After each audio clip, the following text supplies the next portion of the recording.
అందరికీ నమస్కారం. వేణుమాధురి కాస్మిక్ ఛానల్కి స్వాగతం. ఈరోజు మనం కుండలిని శక్తి గురించి మాట్లాడుకుందాం. ఎన్నో ఆశ్చర్యకరమైన విషయాలు మనం ఈ కుండలిని శక్తి గురించి మాట్లాడుకునేటప్పుడు తెలుస్తాయి. ఇక టాపిక్లోకి వెళ్ళిపోదామా? ఈ కుండలినికి అనేక నామాలున్నాయి. కుటిలాంగి, భుజంగి, శక్తి, ఈశ్వరి, కుండలిని, అరుంధతి, కుండలి అనే పేర్లతో వివిధ యోగ గ్రంథాలలో పిలుస్తారు.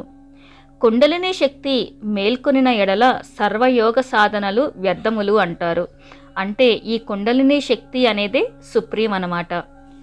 ఆధ్యాత్మిక మార్గంలో చాలా కష్టతరమైన సాధనా మార్గం కుండలిని యోగం. దీనిని అభ్యసించడానికి అనుభవం కలిగిన గురువు తప్పనిసరిగా ఉండాల్సిందే.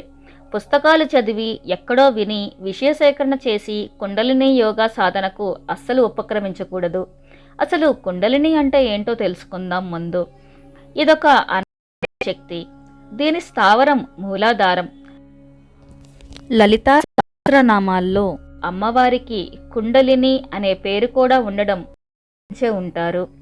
ముందు పురీషనాళం, వెనక మలాశయం, వీటి మధ్యనే ఉంది మూలాధారం. ఇదే మన జన్మస్థానం. మూలాధారంకి ఆధారం మూల. విశేషం ఏమిటంటే అమ్మవారి నక్షత్రం కూడా మూలా నక్షత్రమే. అందుకే శక్తి ఆరాధకులు కుండలిని యోగాన్ని చేస్తుంటారు. మన కర్మఫలాలు అన్నీ కుండలినిలోనే నిక్షిప్తమై ఉంటాయి. జీవితమంతా కుండలిని ఆజ్ఞ ప్రకారమే సాగుతుంటుంది. రాజయోగా సాధకులు కూడా దీన్ని అభ్యసిస్తారు. దీనిని ప్రేరేపించటానికి మిగిలిన మార్గాల్లో గురువు అవసరం ఉంది. గురువు సహాయం లేకుండా కుండలిని చైతన్యం చేసుకోవటం కేవలం రామకృష్ణ పరమహంస లాంటి యోగ పురుషులకే సాధ్యమైంది. ఇష్టం వచ్చినట్లు ఎవరైనా కుండలిని ప్రేరేపించడానికి ప్రయత్నిస్తే వాళ్ళు పిచ్చివారుగా అవుతారు, మరికొందరు మరణిస్తారు. ఈ కుండలిని శక్తినే శ్రీ విద్యగా కూడా ఆరాధిస్తారు కొందరు. 7 చక్రాలను దాటుకుంటూ సహస్రారానికి కుండలిని శక్తిని చేర్చటమే ఈ యోగ పరమావధి. అది సహస్రారానికి చేరుకోగానే సాధకుడికి నిర్వికల్ప సమాధి స్థితి వస్తుంది. సహస్రార కేంద్రంలో శివశక్తుల సంయోగం వల్ల అనంత శక్తి విస్ఫోటన జరుగుతుంది. సాధకుడికి దివ్యశక్తులు లభిస్తాయి. మూలాధారం ఒక పద్మంలా ఉంటుంది. ఆ పద్మంలో ఒక త్రికోణం ఉంటుంది. అది శూన్య త్రికోణం. అక్కడే కుండలిని ఒక పాములాగా 3.5 చుట్లు చుట్టుకుని అదృశ్యంగా నిద్రిస్తుంది.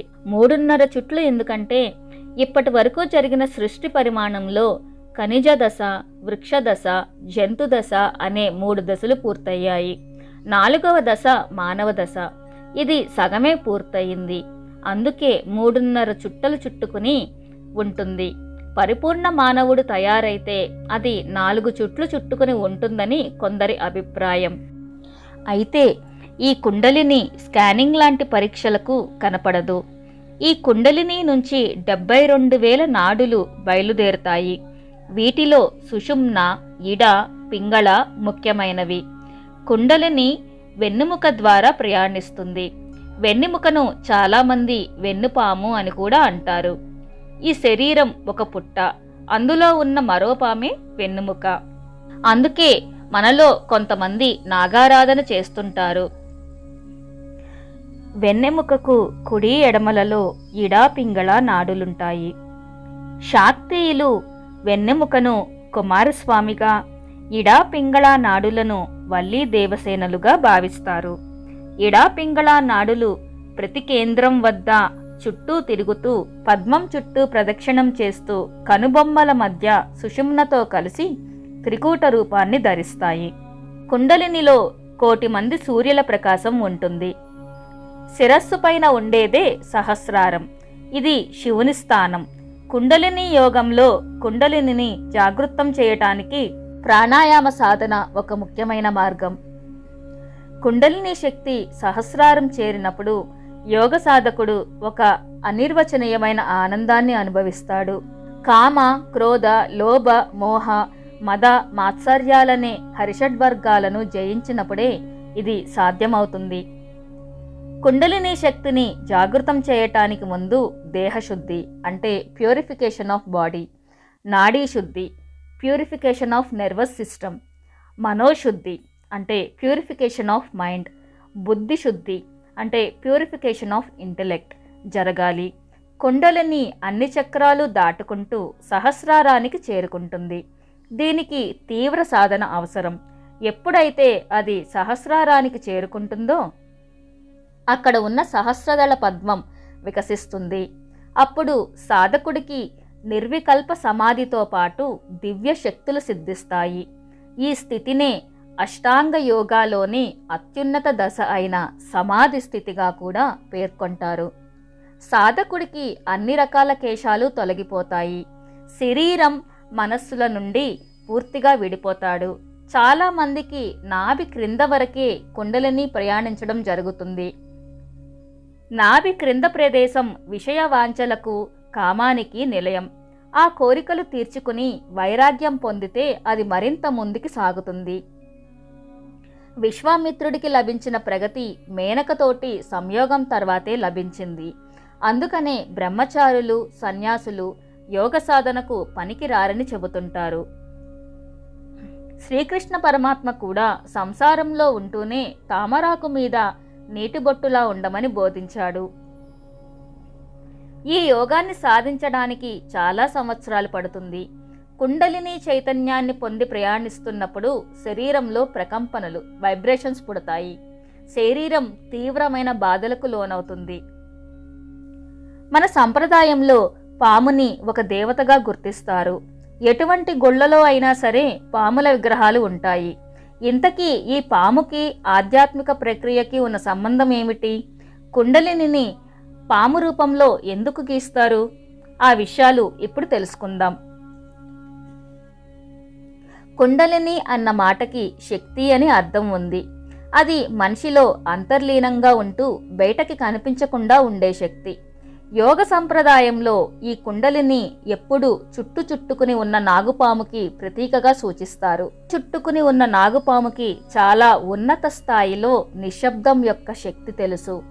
పాము కదలకుండా పడుకున్నప్పుడు అది ఎంత నిశ్చలంగా ఉంటుందంటే అది మీ దారిలో ఉన్నా దాన్ని మీరు గుర్తించలేరు. అది కదిలినప్పుడే మీరు దాన్ని గమనించగలరు. కానీ ఈ చుట్టుకున్న పాములు లోపల నిద్రాణంగా ఉన్నా కూడా చలనశీలతను కలిగి ఉంటాయి. కుండలిని చుట్టుకున్న నాగుపాముగా ఎందుకు సూచిస్తారంటే ప్రతి వ్యక్తిలోనూ అనంతమైన శక్తి నిద్రాణంగా ఉంది.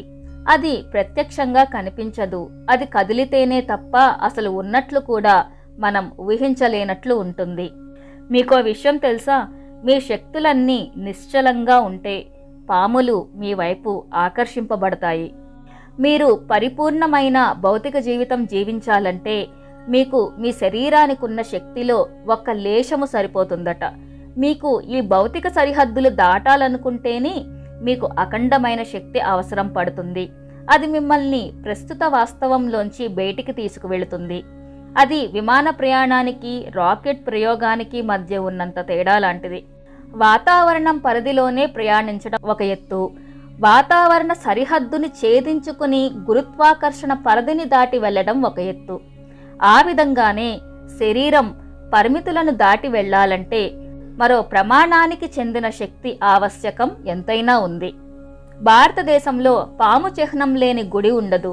దానికి కారణం ఈ సంస్కృతి పాముల్ని పూజిస్తుందని కాదు, ప్రస్ఫుటం కాకుండా మీలో దాగున్న శక్తిని మేల్కొల్పుతుందని చెప్పటానికి సంకేతమే ఆ పవిత్ర స్థలం. పాములు చాలా విశేష దృష్టి గలవి. దానికి ఒక కారణం అవి వినలేవు కాబట్టి కేవలం ప్రకంపనలను మాత్రమే, అంటే వైబ్రేషన్స్ని మాత్రమే గ్రహించగలవు. పాములు ధ్యాన నిమగ్నమైన వ్యక్తి వైపు ఆకర్షించబడతాయి. మన సంప్రదాయంలో యోగులెక్కడైనా ఒక్క చోట కూర్చునే ధ్యానం చేస్తే అతనికి దగ్గరలోనే ఒక పాము ఉంటుంది. కుండలిని మీరు ప్రజ్వలించగలిగితే అది జీవితానికి ఉన్నతమైన ప్రమాణాలను చూడగల అవకాశాలకు ద్వారం తెరుస్తుంది. పాముకి మనిషికి భౌతికంగా ఎంతో వ్యత్యాసం ఉన్నప్పటికీ శక్తి వ్యవస్థకి సంబంధించినంత వరకు ఇద్దరికీ సామ్యం ఉంది. మీకు అడవిలో ఒక నాగుపాము ఎదురైతే అది మీ చేతుల్లోకి ఏ ప్రతిఘటన లేకుండా రావడం గమనిస్తారు. ఎందుకంటే దాని శక్తులు మీ శక్తులు ఒకదానితో ఒకటి సరిపోలి ఉంటాయి కనుక. ఒకవేళ మీ శరీర రసాయనకత ఏమాత్రమైనా భయాన్ని సంకేతిస్తే అది దాన్ని ప్రమాద హెచ్చరికగా గుర్తిస్తుంది కనుక కాటేస్తుంది. లేకపోతే అది దాని విషాన్ని పోగొట్టుకోవటానికి ఇష్టపడదు. అదే దాని సంపద. ఆధునిక వైద్యం నాగుపాము విషంలో ఉన్న ఔషధ తత్వాన్ని బహువిధాలా గుర్తించింది. సంప్రదాయ సిద్ధమైన ఆదియోగి శివుని విగ్రహాలు ఆయనతో పాటు పాముని చూపిస్తాయి. అది ఆయన దృష్టి అత్యంత ఉన్నత స్థాయిలో ఉండడాన్ని సూచిస్తుంది. శక్తి తీవ్రత ఒక స్థాయికి పరిమాణానికి చేరుకుంటేనే సత్యాన్ని ఏ దోషం లేకుండా గ్రహిస్తారు. అలా లేనప్పుడు మనకున్న కర్మ సంబంధమైన వాసనలు మనం వాస్తవాన్ని పరిశీలించడంలో, అవగాహన చేసుకోవడంలో అడ్డుగా నిలబడతాయి. కుండలిని శక్తి జాగృతమవటం వల్ల ఎన్నో అద్భుతాలు జరుగుతాయి. ఆ అద్భుతాలు ఏంటి అనేది ఇప్పుడు చూద్దాం. కుండలిని శక్తి జాగృతమైతే విశేషమైన అద్భుతాలు జరుగుతాయి. బంధముల నుండి విముక్తులై పరమాత్మలోకి చేరడానికి మూలం కుండలిని శక్తిని ప్రేరేపించడమే. ఈ శక్తి మూలాధారం నుండి సహస్రారం వరకు ఉన్న 7 దశలలో చేరుతుంది. ఈ విధంగా చేర్చగలిగితే పరమాత్మలో ఐక్యం అవ్వడానికి మార్గం దొరికినట్లే. అలా జరగలేదంటే 7 దశలలో ఎక్కడో తప్పటడుగు వేసి ఆగిపోయామని అర్థం. 7 దశలలో కుండలిని శక్తి జాగృతమవటం వల్ల జరిగే అద్భుతాలు. కుండలిని మూలాధారంలో నిద్రావస్థలో ఉన్నంత వరకు మనిషికి ఈ భూమి మీద ఉన్న అన్ని వస్తువులపై ఎనలేని ఆకర్షణ ఉంటుంది. మొదటిగా కుండలిని జాగృతమై జననేంద్రియములను ఆనుకొని ఉన్న స్వాధిష్టానమునకు చేరినప్పుడు ఇంద్రియ స్ఖలనంపై నియంత్రణ వస్తుంది. ఎక్కడ లేని సృజనాత్మకత, సృష్టికి ప్రతిసృష్టి చేసే సామర్థ్యం వస్తుంది. అనంతరం మణిపూరక చక్రానికి చేరినప్పుడు చంచలత చెలరేగిపోతుంది. ఉదాహరణకి కొందరు విశ్రాంతి లేకుండా ఉండటం, ఏవేవో ఆలోచనలు రావటం, తిరుగుతూ ఉండటం, సరైన నిర్ణయములు తీసుకోలేకపోవటం, అస్తమాను ఊళ్ళు మారడం లాంటివి ఈ స్థితిలోనే జరుగుతాయి. ఆపై కుండలిని శక్తి హృదయస్థానమందున్న అనాహతమునకు పాకినప్పుడు మనిషిలో ఇహాపర భేదములు నశించి నిష్కళంకమైన విశ్వప్రేమ వికసిస్తుంది. తర్వాత కుండలిని శక్తి కంఠభాగమునందున్న విశుద్ధమునకు చేరడంతో ఇతర భాషలో ఎట్టి ప్రావీణ్యం లేకపోయినా తన మాతృభాషలాగా మాట్లాడగలగటం, తనకు పట్టులేని విషయాలను కూడా సులభ రీతిలో విశ్లేషించి చెప్పగలగడం జరుగుతాయి. విశేషించి ఈ సమయంలోనే అశువుగా కవిత్వములు చెప్పడం, వాక్పటుత్వం పెరిగి సాధకుని మాటలు శాసనములుగా శిరసావహించబడతాయి. అనంతరం భ్రూ మధ్యమున ఉన్న ఆజ్ఞాచక్రంలోకి కుండలిని శక్తి చేరిన ఎడల మాటలతో కానీ సైగలతో కానీ అవసరం లేకుండా కేవలం కంటి చూపుతో ప్రాణికోటిని ఆజ్ఞాపించి తలచిన కార్యం రెప్పపాటులో ఇతరులచే చేయించుకునే శక్తి వస్తుంది. సాధకుడు ఈ స్థితి వరకు ప్రపంచంలో మానవ కళ్యాణం కోసం ఉపయోగపడతాడు. చివరిగా ఎప్పుడైతే కుండలిని సహస్రారమునకు చేరినదో సాధకుడు అహం బ్రహ్మాస్మి స్థాయికి చేరి పరమాత్మలో ఐక్యమైపోతాడు. అందుకే భగవంతుడు ప్రతి వ్యక్తికి కొన్ని మాయాపూరితమైన కోరికలు కల్పించి, ఆలోచనలు, ఆశలు, పనులు కల్పించి ప్రాపంచిక విషయాలపైకి తిప్పి జనానికి ఉపకరించేలా చేస్తాడు. తాను తలచిన వెంటనే ఆ మాయాతెరను తొలగించి తన దివ్య దర్శనం గావించి తనలో విలీనం చేసుకుని కైవల్యం ప్రసాదిస్తాడు. ఈ కంటెంట్ మీకు నచ్చినట్లయితే, ఇటువంటి కంటెంట్ ఇంకా మీరు చూడాలనుకుంటే మన ఛానల్కి సబ్స్క్రైబ్ చేసుకోండి. అందువల్ల నాకు ఎంకరేజ్మెంట్ దొరికినట్లు అవుతుంది. నమస్తే.